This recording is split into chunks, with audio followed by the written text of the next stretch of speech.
Today's very important and the shocking news which are being circulated over the couple of days. Famous actor, the South Indian Telugu actor Vijay Deverakonda was booked under the SC/ST Atrocities Act. What exactly the SC/ST Atrocities, Prevention of Atrocities Act 1918 is a dream of Dr. B.R. Ambedkar and the Mahatma Gandhi. We will try to understand what makes this particular law very unique and separate from the other laws. So how is justice delivered under this particular act? Hi, welcome to SLNSIASACADEMY. My name is Siddhesh Kumar and I am mentor and faculty here. And let us understand today's very important and the shocking news which are being circulated over the couple of days in the market. And it is nothing but famous actor, the South Indian Telugu actor Vijay Deverakonda was booked under the SC/ST Atrocities Act, and for the the allegedly making a comment and hurting the sentiment of the respective community. So we'll try to understand with respect to the act, the SC/ST Act 1989 in the in the context of this particular current event that has been developed, and why this particular person receiving the such a large number of the hatred from the community, and what exactly the the significance of Atrocities Act 1989 and how is it playing as a shield for the respective community.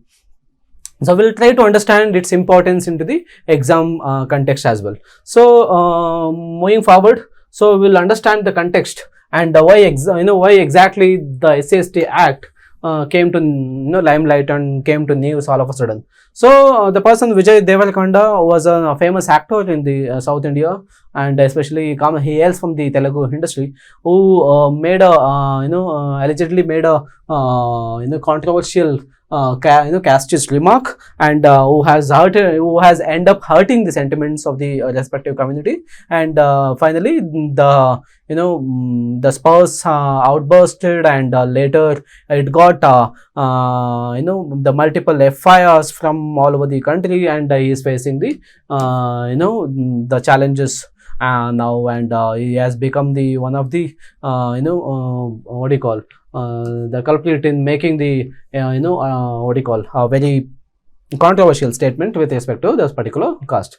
So now let us understand how this particular act always stayed as relevance in the current context.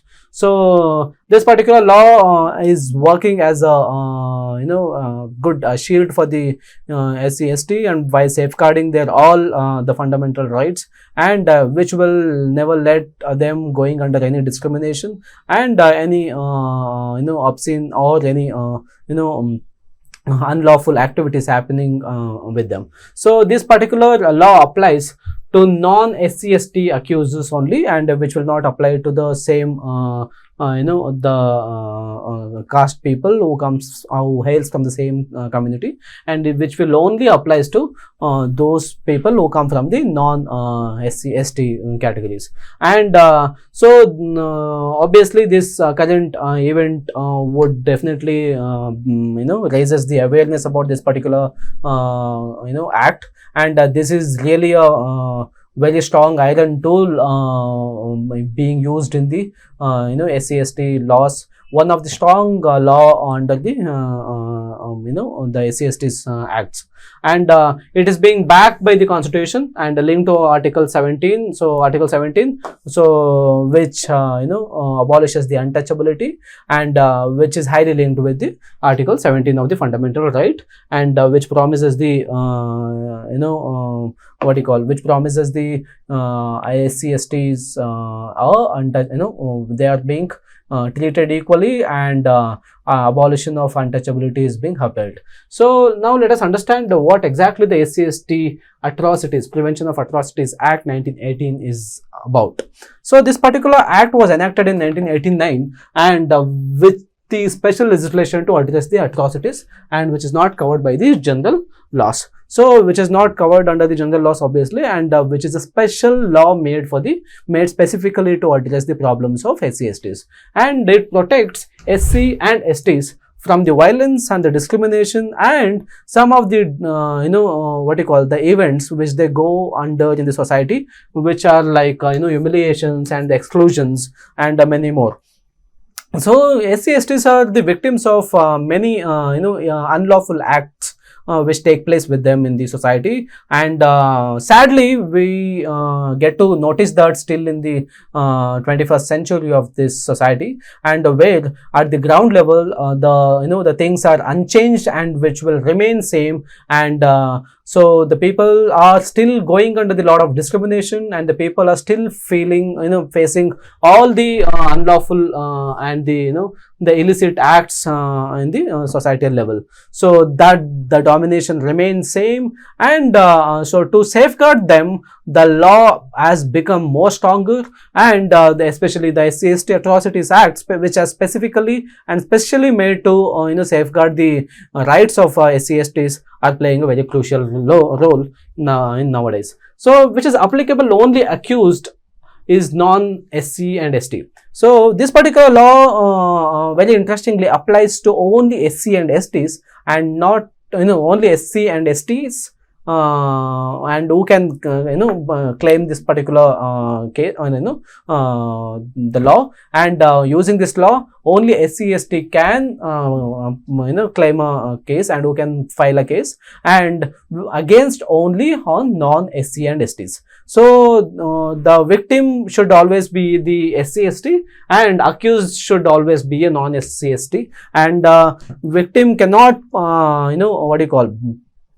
file the case on the same caste, means which are inter-community clauses. So in this particular case specially mentioned that the inter-community cases cannot be taken. So if the case is happening within the community, so within the eminent limit of the community, the case cannot be registered, and this particular tool can be performed only against the non-SC/ST person, and offences are well defined. So under this particular law, 37 offences listed, among which like a social and economic discriminations, and the untouchability and humiliations and exclusions, and many more, which you are daily events you must have already come across, and most of the acts, even by word or by action, if you are committing any of the offences which are being taken. And usually this particular law is being implemented by states under the aid and support by the central government, and the guidance was being given by the central government to to ensure the effective implementation of this particular law at the ground level. So now how this particular law plays its role. So scope and applicability, it protects only SC and STs, and applicable only if accused is non-SC and ST, and offences are already well defined and implemented by the state under the aid and support of the central government. So what are the key features of this particular law? So special courts have been designed to deal with this particular cases, and a special public prosecutor will be given to deal this particular cases, and relief and rehabilitations is also being given to the victims who are going under this particular issues. And so the effective preventive measures are taken on time to time by the respective governments. And what exactly the purpose of this particular act? So the Prevention of Atrocities Act 1989, and to prevent the atrocities against the SC/STs, and later to provide the redressal mechanism, or it is kind of a redressal grievance redressal mechanism for the SC/ST people who can claim, who can use this as a tool to safeguard them and to defend them, and to promote social justice in the ground level. So the social justice was the dream of Dr. B.R. Ambedkar and the Mahatma Gandhi, and now through this particular law we can see that the the justice being served for the most of the people who are being disadvantaged, and especially the socially disadvantaged people. So now going forward we will try to understand what makes this particular law very unique and separate from the other laws.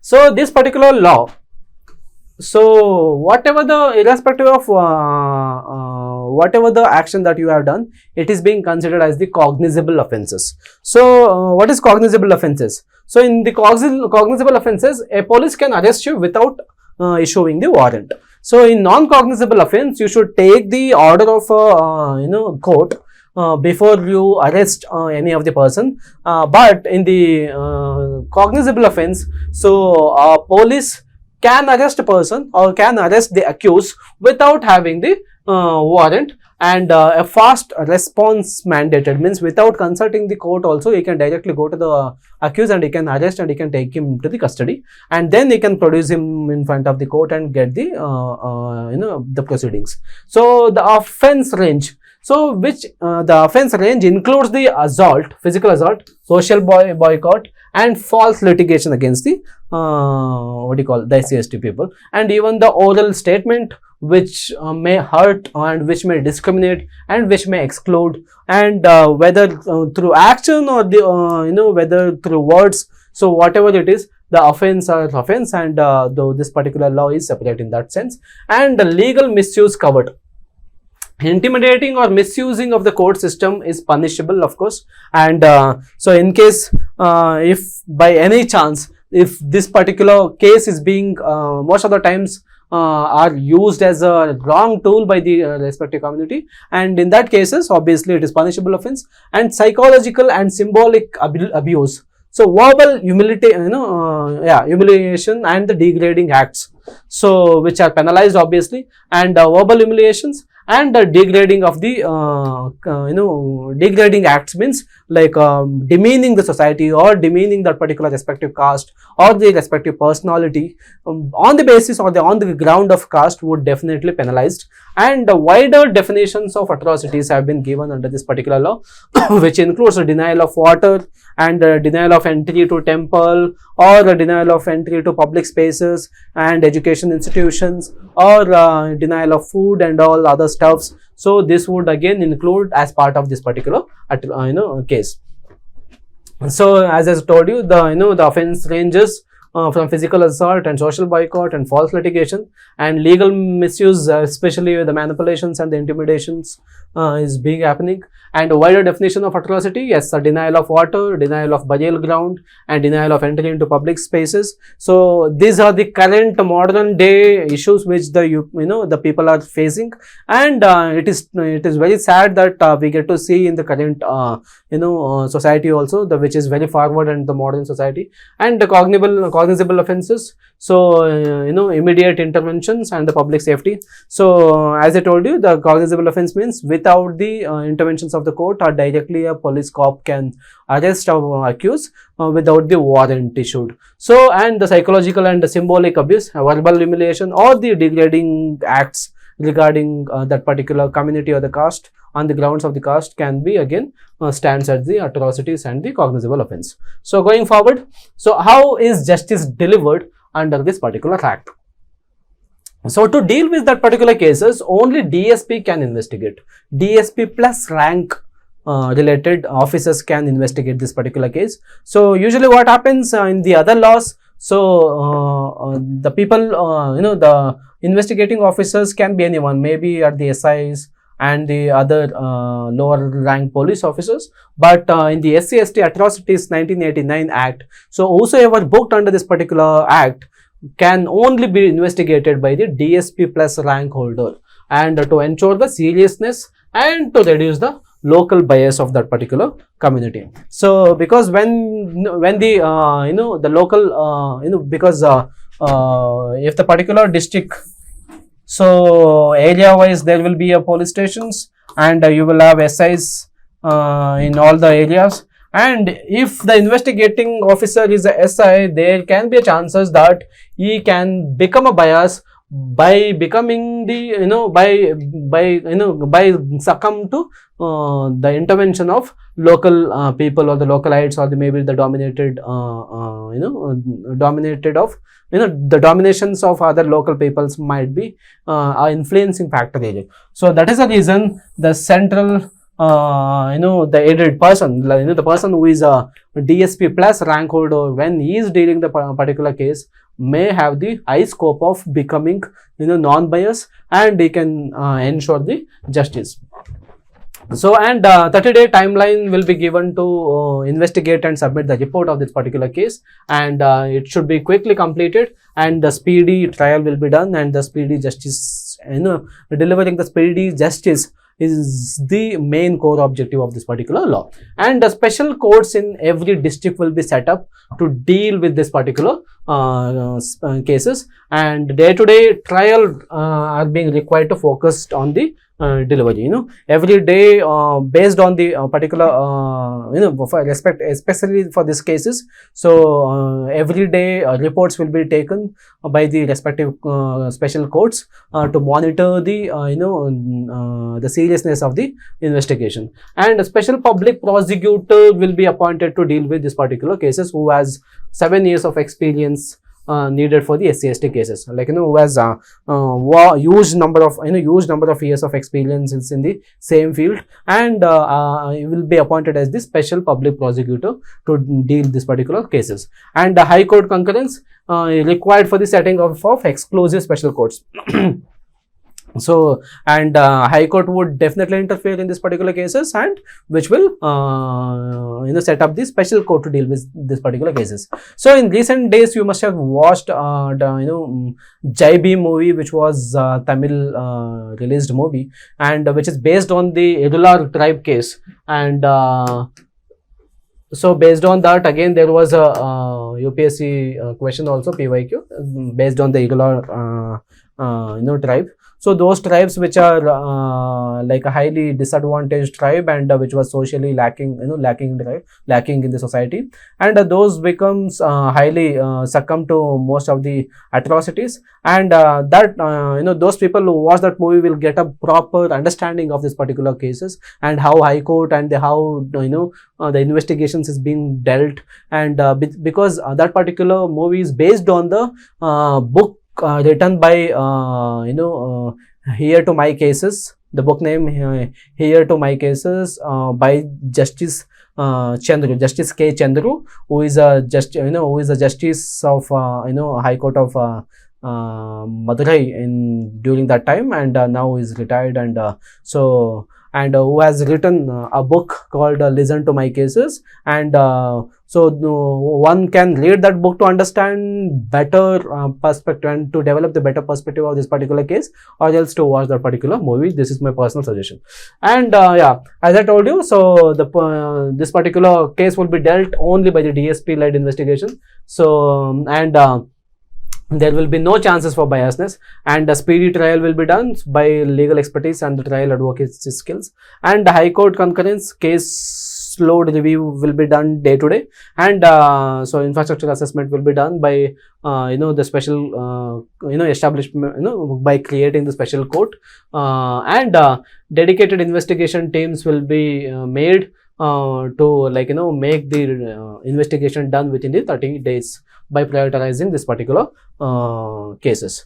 And what punishments and reliefs are provided to the victims. So let us this is the main outcome of this particular law. So we will try to understand what exactly the punishment. So punishment ranges 6 months to life imprisonment or death in extreme cases. So however, so far there is no such instances, but yes, life imprisonment cases are being noted, and most of the peoples go under this. And section 4 of this particular law punishes public servants for willful negligence and jail up to 6 months. So most of the public services, most of the times by during the investigations, or especially in the irregular cases, which I am telling, irregular cases of Chennai, Tamil Nadu. So where the victims are being arrested on the the cases which they are not involved in, and those cases were experienced the lockup deaths and all. So in certain cases, obviously the even it will punish the public servants for acting and acting as part of this particular law, and immediate relief will be given, maybe in the kind of cash or the any of the aid to the particular community. And medical and legal help will also be given, so which will again comes under the fundamental right only. So to get the legal aid, and especially for SC/STs, they can avail the free legal aid from the government. And compensation will be given to respective community based on the gravity of the offences, from 75,000 to 80 lakhs, and which will again vary from state to state. And yes, so now let us understand what punishments and reliefs are provided. So again, yeah. So punishments are like, false FIR again, allegations. Sometimes, the misuse of it. Okay, these are some, what do you call, the disadvantages of this particular cases. And yes, let me see. Yeah, these are some of the challenges that the particular cases is facing. So these are the challenges. So what are the challenges that this particular act has? False FIR allegation, some misuse of it for personal vendetta through or debated. Okay, yes. So most of the people, sometimes in the name of SC/ST acts, so they do threaten the society, and they do use it for the personal use. And so in the name of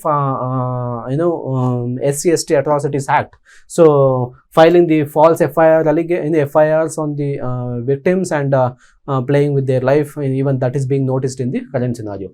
And most of the time the justice is being delayed. So that is nothing new in the Indian court system. So Indian judiciary is really trying hard to build up their infrastructure and make a better delivery and the fast delivery of the justice. But however, so far the justice is being delayed. And when we say justice is delayed, yes, sometimes it is denied also. So the justice should not be delayed, becomes denied. So, and awareness gap, and many of the people are not aware of this particular benefit and this particular law. And most of the time, so people are lacking in the awareness, and they would end up doing injustice with themselves by not having the awareness of this particular cases. And the government is doing good work on that, and at the ground level. So the awareness program is being conducted in most of the areas, but still the effective implementation of this law, to ensure the effective implementation of this law,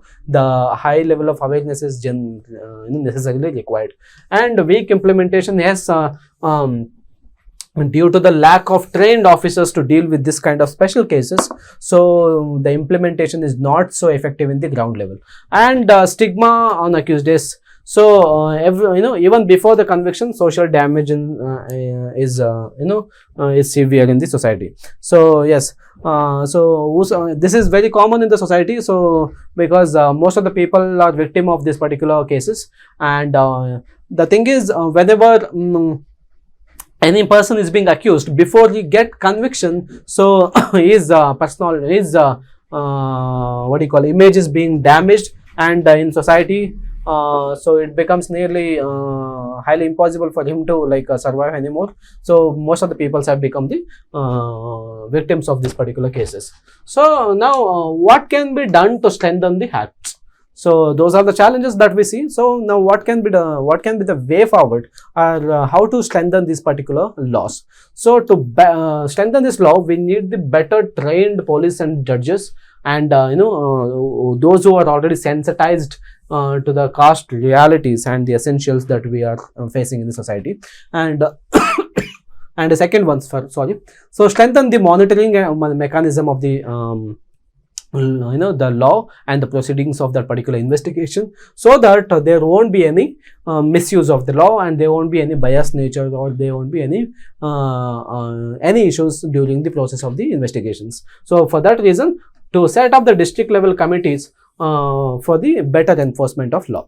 And so mass legal awareness drives is required definitely. And because most of the peoples are not aware of the law, and so when you are not aware of the law, certainly you may not avail this law. So to take this particular law to the people, and there should be a effective awareness drive should be run in the ground level. And safeguards against the false cases. So most of the peoples are victims of false cases filed against them, and these days, So more that is, the number of false cases are higher in higher and increasing in nature. So to get, to put a break to that, so the law should act against that and safeguard the victims who are just getting trapped in the false cases. And so this part, to ensure the speedy trial, so the courts should strengthen the staffs and infrastructure and the number of judges, and so that the speedy trial will be done and the justice will be delivered at the quicker side. So yeah, what we need, the better training for police and judges who are highly needed, and safeguard against the false cases is required, and ensuring the speedy trial is highly important, and strengthening the monitoring systems in the district level is also important, and awareness is again highly important in this particular case. So now this particular section and this particular topic has a high importance in the mains and the prelims. So in the prelims, UPSC has already asked related to this particular question, especially so this particular topic is related to Article 17 of Indian Constitution. So Article 17 is and which deals with the untouchability, abolition of untouchability, and what do you call, at the end of the day, so which has a high role in all other paper also, in which may reflect in essay, and which may also used in ethics and the society and social issues and the social justice paper of the UPSC. And so having the thorough and the broader understanding of this particular topic will definitely help you to deal with multiple other papers. And so thank you for your patience, and keep watching our videos upcoming, and subscribe to our channel, and click on the bell icon to get the notification on timely manner, so that you will not miss out any of the video. Thank you.